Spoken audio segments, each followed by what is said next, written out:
It was just past midnight when Lena Carter noticed the folded piece of paper sitting on the park bench. She was walking home from the evening shift at the 24-hour diner downtown, still smelling faintly of grilled onions and fresh coffee. The air was cool, summer fading into early fall, and the street lamps flickered quietly along the edge of Riverside Park. Lena almost didn't stop. The path home was familiar, and she was tired, her legs heavy, her tips short, and her thoughts clouded with the usual blend of late-night loneliness and worries about rent. But something about the way the paper had been placed neatly carefully, like someone had meant for it to be found, made her pause. She looked around. No one. Just the hush of trees swaying and the distant bark of a dog on the next block. She picked it up. The envelope was cream-colored, unsealed with one word scrawled across the front, in rushed, uneven handwriting, "Read." Inside was a single page, the ink smudged in places as if written in haste or with trembling hands. If you're reading this, then maybe it means you care. Maybe someone still does. I'm not looking for help. I don't want pity. But I lost something today. Something that was mine. And with it, I think I lost myself, too. There was no signature. No name. Just a time and a location scribbled in the corner, 1:00 a.m. Riverside Bridge. Lena stared at it. The bridge was 5 blocks from here. She told herself it was probably nothing. Maybe a prank, maybe someone being dramatic. But the handwriting didn't feel like a joke. It felt real, sad, human. She looked down at her shoes, the laces frayed from months of wear, and sighed. Then she turned and headed toward the bridge. She reached it at 12:57 a.m. The streetlight above flickered, but held. The bridge arched quietly over the canal, its iron railings worn and chipped graffiti tagged along the base in bold letters. The place looked empty. But as Lena stepped closer, she saw someone. A man sat on the far bench near the railing, hunched over, slightly elbows on knees. He wasn't moving. Not texting, not pacing. Just still. She paused 10 feet away. "Excuse me," she said gently. "Did you leave this?" The man looked up. His eyes were tired, bloodshot. His face was young, but worn, maybe early 30s, and his hoodie hung loose around his frame. He glanced at the letter in her hand, then nodded once. "Yeah." There was silence. Lena stood awkwardly, unsure what to do next. She didn't want to pry, but she also didn't want to walk away. He gestured toward the empty space on the bench.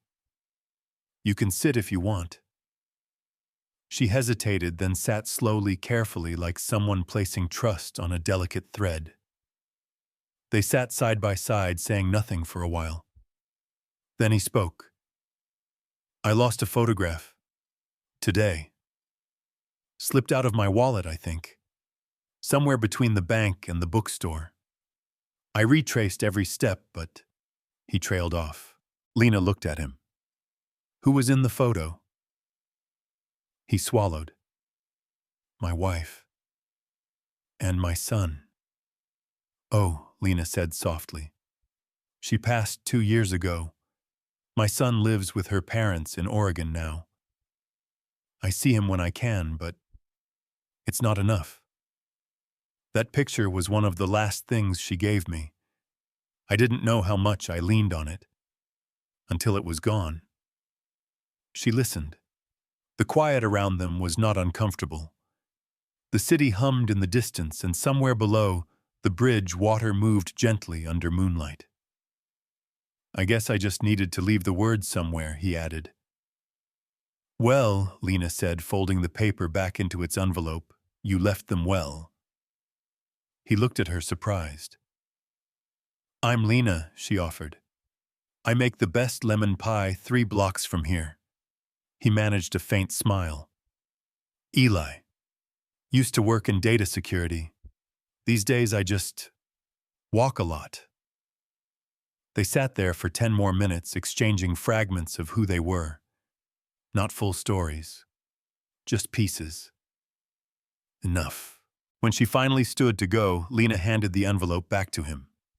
Maybe write the next one with a return address, she said, half teasing. He nodded. Maybe I will. She walked away, not looking back. But something told her she hadn't seen the last of Eli. And she was right. The next night, Lena didn't plan on going back. It had been a long shift, too many walk-ins, a backed-up dishwasher, a family who left without tipping. She just wanted to go home, kick off her shoes, and fall asleep to the sound of the fan in her window. But when she passed Riverside Park, she found herself slowing down. Her eyes drifted to the bench near the bridge. Empty. She kept walking. But the following night, the Thursday shift, something was different. The diner was slow, and the night felt soft, like the city had turned down its volume. The memory of Eli sitting there with quiet sadness came back more vividly than she expected. So this time she took the long way home, the way that passed the bench. And there he was. Same hoodie, same posture, same silence. She stopped 5 feet away. Hey. He looked up. This time he smiled first. Hey. You been waiting, she asked. Maybe he said, mostly just thinking. She walked over, took her place beside him without asking. It felt like the kind of spot you returned to once you'd shared a story. A kind of permission that had already been given. Any luck finding the photo, she asked. He shook his head. Gone. But I tried something else. From his jacket pocket, he pulled out a small notebook, navy blue corners worn. He flipped to a page and held it out. It was a sketch. Pencil lines a little shaky, but full of feeling. A woman's face soft and kind, a child's small hand in hers. Lena stared. You drew this, I tried, he said, from memory. It's beautiful. He looked down, shy. I was never good at art, but I needed to put it somewhere. The shape of her. The way she used to smile at him when she thought no one was watching. Lena didn't know what to say, so she said the truest thing she could think of. I'm glad you shared it. They sat like that, passing the notebook back and forth, him showing sketches, her flipping pages carefully, like the drawings might crumble. She told him how she once dreamed of being a travel writer, even though she had never left Michigan. He told her how he used to build code layer by layer, like puzzles that made sense when everything else didn't. And somehow, without planning it, this became a rhythm. Every 2 or 3 nights, Lena would take the long way home, and every time Eli was there waiting on that same bench, the bridge just behind him, the river below, carrying old things away. They didn't talk about everything. Some nights they barely talked at all, but the silence never felt empty. It felt chosen. One night, about 2 weeks in, Lena arrived to find a small paper cup resting on the bench beside Eli. Steam rose faintly from the lid. Chamomile, he said, nudging it toward her. You said your feet always ache after work. She accepted it without a word, took a sip. It was warm, slightly sweet. You remembered. I listen, he said simply. She smiled, then pulled a wrapped muffin from her bag. Trade. He took it, looked down. Blueberry with cinnamon, she said. Secret menu. From across the water, city lights shimmered. The hum of traffic was distant but steady. Lena broke the silence. You ever wonder what you're really doing when you're sitting here? Eli glanced at her. Every night. And he paused. I think I'm waiting for life to make sense again. She nodded slowly. Yeah, I think I am too. That night they stayed until the sun began to rise, its light brushing the tops of the buildings like someone painting the day awake. When they finally stood to leave, Eli looked at her. "Same time next time," she nodded. "Yeah, same time." The rhythm held. Some weeks they met twice, some weeks more. There were no rules, no schedules, just Lena and Eli and a quiet spot by the water. They shared warm drinks, worn stories, small sketches. Lena brought cookies one night, Tyson warm in a napkin. Eli brought a book, the next poems marked with soft pencil underlines. But the piece broke on a Thursday. It began like any other night. Lena finished wiping down counters at the diner, slung her apron over her shoulder, and headed home.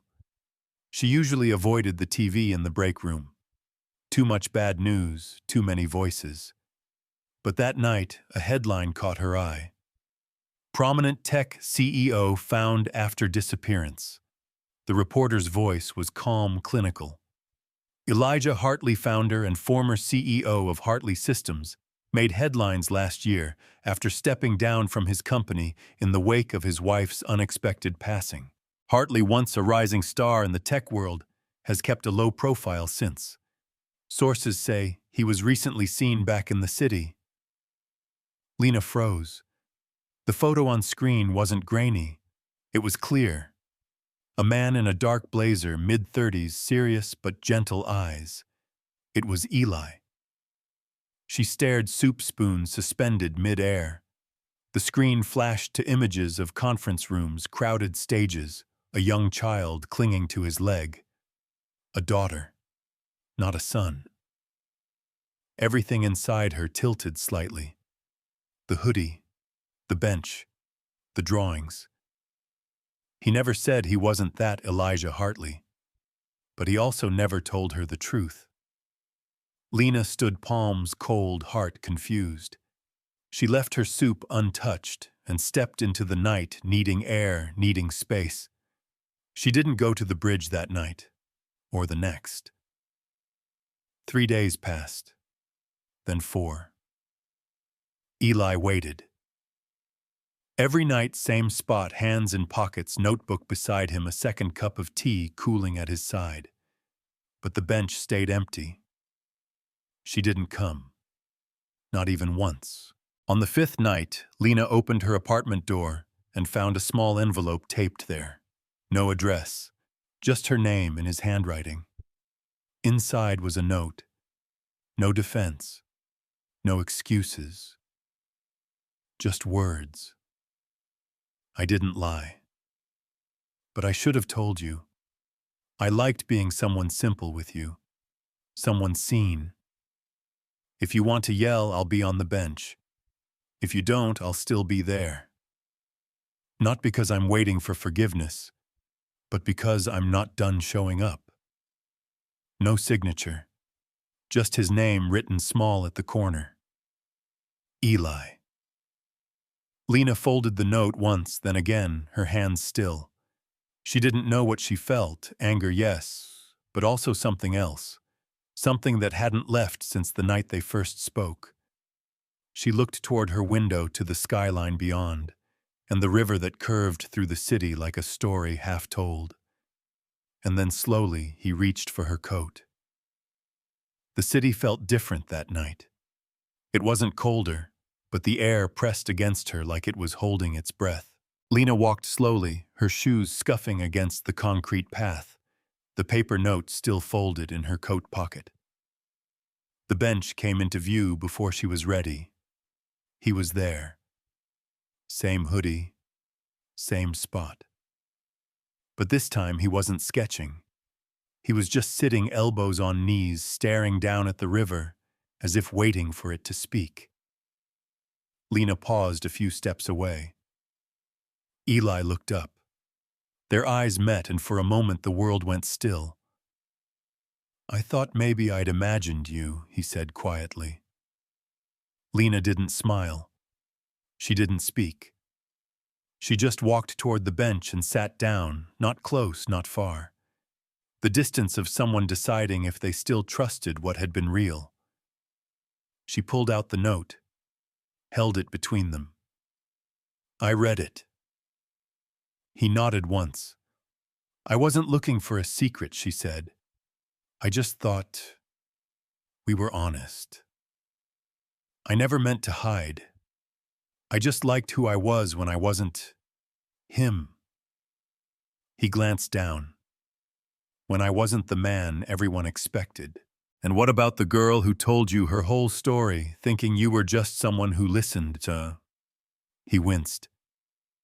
I deserved that. Lena exhaled, not angry anymore, just tired. You had a daughter. You never said. I didn't know how he said. You talked about losing people, about your brother, your mom. I didn't want to shift that moment. I didn't want it to become about me. So I stayed quiet. She looked away. The river moved like a ribbon of old memories. After a long pause, he reached into his bag and pulled out something wrapped in soft cloth. I didn't come here to fix things, he said, just to return something. He handed her the bundle. She unwrapped it slowly. It was the photo. The one she had found but restored. Flattened, framed in a thin wooden border glass, clean and uncracked. The corner where her note had been was still there, barely visible but real. Someone's still looking out for you. Lena blinked. You kept this, I never threw it away, he said. I just wasn't ready to believe it. She didn't know what to say. Instead, she ran her fingers over the frame. Something in her chest loosened. Something that had been knotted for a long time. They sat in silence again, but it was different this time. No tension, no walls. Just two people who had walked through the uncomfortable middle of truth and still ended up beside each other. I'm not mad you're Elijah Hartley, she said softly. He looked over. I'm upset that you didn't think I'd be okay knowing it. I was afraid, he said. Of what? That if I was just Eli, you'd stay. But if I was him, you'd disappear. Lena stared straight ahead. I didn't come tonight because I forgave you, she said. I came because I missed the guy who remembered my tea, who sat here in the cold, with no expectations, who showed up. Eli swallowed hard. I'm still that guy, he said. But I'm ready to be all the rest too, the parts that are hard to explain. Lena turned toward him. Their eyes locked. You don't get to be both unless you're honest. I will be, he said quietly, if you let me try. The wind picked up slightly, and Lena pulled her coat tighter. Then slowly she set the framed photo between them on the bench. I'm not promising anything, she said. I know, but I'm here. He nodded, and for the first time in days, he let out a breath that didn't hurt. The days after weren't magical. There were no sudden reunions, no declarations under starry skies. Instead, there were quiet gestures. Lena didn't change her route, but she started walking slower past the bench. Sometimes she sat. Sometimes she just nodded if she saw Eli already there. But the space between them softened. One morning, a plain envelope appeared on the counter at the diner. Inside was a folded sheet of notebook paper and a tiny drawing crayon marks of a girl with two ponytails holding a book. The note was brief. Her name is Avery. She asked if the lady with the good voice could read to her one day. I told her maybe. I hope that was okay. Lena smiled before she realized she was smiling. That evening, she brought a book with her to the bench. When Eli arrived, she was already sitting there, legs crossed, jacket zipped up to her chin, a children's storybook resting on her lap. He stopped in his tracks, unsure what to say. I don't make promises to people I don't mean to keep, she said, not looking at him. You said maybe. I came for maybe. He sat down beside her slowly. They didn't touch. Didn't need to. "What's she like?" Lena asked. Eli's face softened instantly. "Fierce, loud. Thinks bedtime is a suggestion." Lena chuckled. "She wears this backpack twice her size," he added. "Packs it with rubber bands, stickers, empty notebooks, and somehow still manages to lose her socks." Lena smiled again, this time without hesitation. "Sounds like a character. She is," Eli said, pride tangled in every word. "She's everything good I didn't know how to protect. Until now."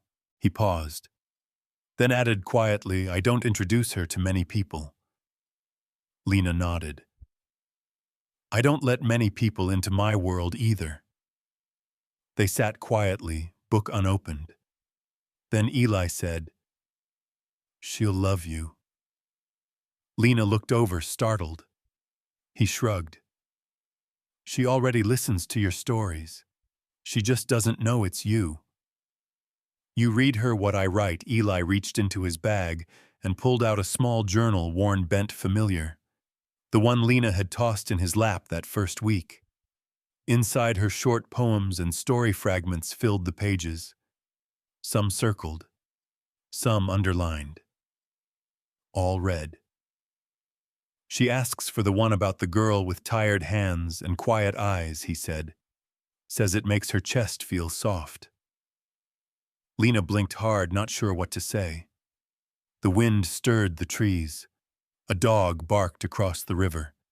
And then, out of the silence, a soft voice echoed from behind. "Daddy." They turned. A little girl stood by the path wearing a blue jacket with lopsided buttons and a headband slipping from her curls. In her hand was a tiny pink notebook. Eli rose quickly. "Avery, I told you to stay." But she wasn't looking at him. Her eyes were fixed on Lena, wide and curious. "You're the voice," Avery said. Lena froze. "You read the story with the girl and the moonlight." Eli looked between them, unsure whether to intervene. Lena knelt slowly so she was at eye level with the girl. "I did." Avery beamed. "I draw pictures while Daddy reads it." "Want to see?" Lena nodded, her throat tight. Avery handed over the notebook, one page already open. A drawing in childlike scrawl, a bench by a river, a figure with a book, and another with messy hair and a big smile. Between them a heart drawn in purple. "She calls it the story bench," Eli said softly. Lena looked up, eyes shining. For the first time in a long time, she didn't feel lost in her story. She felt found. The bookstore smelled like paper and cinnamon. It had been open only 6 weeks, but already it felt like it had existed forever. Nestled between a florist and a laundromat, the small brick building carried the name carved in hand-painted wood above the door. River and Reed. Inside, mismatched chairs crowded around low tables. The floor creaked. A kettle whistled gently in the back. And in the children's corner, where old rugs layered over worn wood, Avery sat cross-legged, flipping through a picture book and munching on a cookie shaped like a fox. Across the room, Lena adjusted the little chalkboard near the register. The day's specials were written in her careful print: chamomile tea, lemon shortbread. Story time at 6. A hand touched her shoulder. "You spelled shortbread right this time," Eli teased gently, a dish towel slung over his shoulder. Lena gave him a look. "One time I miss a letter, and I'm branded forever." He grinned. "It was Shortbeard. People thought we were serving pirate snacks." She rolled her eyes and tried not to smile. He noticed anyway. These moments had come slowly. After the night, Avery ran across the path and called her the voice. Lena had shown up again. Then again. They shared more than just benches now. They shared shelves, counters, coffee shifts. No titles, no pretenses, just people. Eli had offered to fund the store. Lena had refused at first, but he didn't push. Instead, he placed $1 in her hand and said, "Then let me invest in the first page." She used that to buy a ledger, wrote every detail in it, then let him build the shelves, drill the signs, mop the floors. It wasn't about money anymore. It was about building something real together. The bell over the door chimed. A group of kids wandered in, led by a woman in a green cardigan and reading glasses. "Afternoon, Lena." "Is story time still on, always?" she said. The children clustered in the corner, dropping their bags, picking cushions. Lena grabbed a worn hardcover and sat beside Avery, who scooted closer like they'd done this forever. As the chatter settled, Eli leaned in the doorway, watching. Lena opened the book and cleared her throat. This is a story about a girl who thought she had nothing to give until someone reminded her that being present is a kind of magic all on its own. The children leaned in. Avery rested her head on Lena's arm. Eli watched with a quiet kind of awe. This wasn't what he thought his life would be, but it was better. After the reading, as the kids shuffled out with juice boxes and book lists, Lena found him restocking mugs behind the small counter. "You always work here, or just when the boss is watching?" she asked, tossing a towel at him. He caught it. "I'm on dish duty Tuesdays and emotional support Wednesdays." Lena smirked. "Very full schedule." They stood a moment in the warm clutter of their space shelves around them, afternoon sun painting streaks across the counter. Eli reached into his pocket, pulled out something small. Lena raised a brow. "If that's another keychain." "I swear." He held up the old one, the one she had found by the river. Only now attached to the original charm was a small silver pendant in the shape of an open book. No words, just pages. He didn't say anything, just offered it to her, palm open.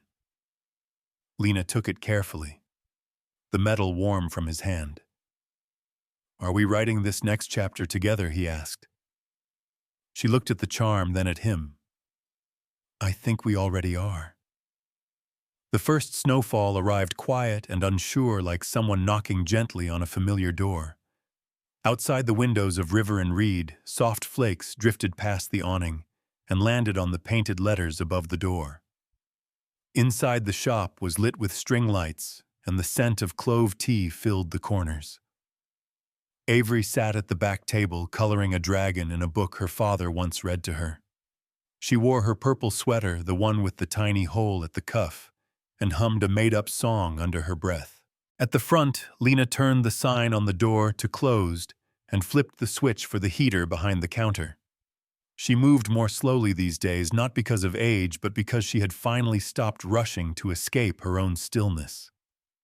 Eli walked in a minute later, cheeks pink from the cold, holding 2 paper cups from the cafe next door. "Mint or vanilla?" he asked. She held out her hand without answering. He gave her both. She handed one back. He never guessed right anyway. They stood beside the small radiator, sipping, watching Avery as she talked to her dragon drawing.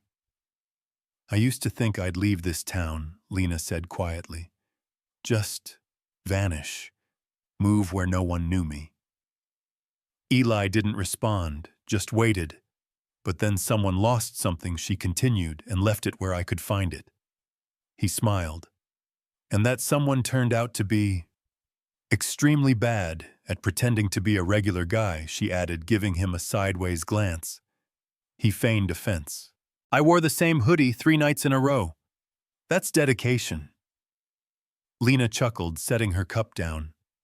She picked up the small notebook resting by the register, the one she used now for ideas, lines, story starters. It was half full. "I haven't written something real in years," she said. Eli took the notebook, gently flipping through a few pages. Her writing was careful, but not overpolished. It breathed, like she did now. "You started again," he said. "I did," she nodded, "because I remembered how stories start. By finding a keychain." "No," she said, "by being seen." Across the room, Avery called out, "Daddy, Miss Lena. My dragon needs a name." Lena and Eli exchanged a look. Eli stepped forward, crouched beside his daughter. "What about Clover?" Avery considered, then nodded. "Clover the Brave." Lena sat down beside them, adding, "Sounds like a dragon who knows how to stay." That evening, as they closed up together, books shelved, windows locked, Lena paused at the chalkboard sign. She erased the day's quote and wrote something new. "A place for pages, peace, and people who stay." Then she turned off the lights and followed the sound of laughter outside, where Eli and Avery were already walking ahead, leaving 3 sets of footprints in the snow.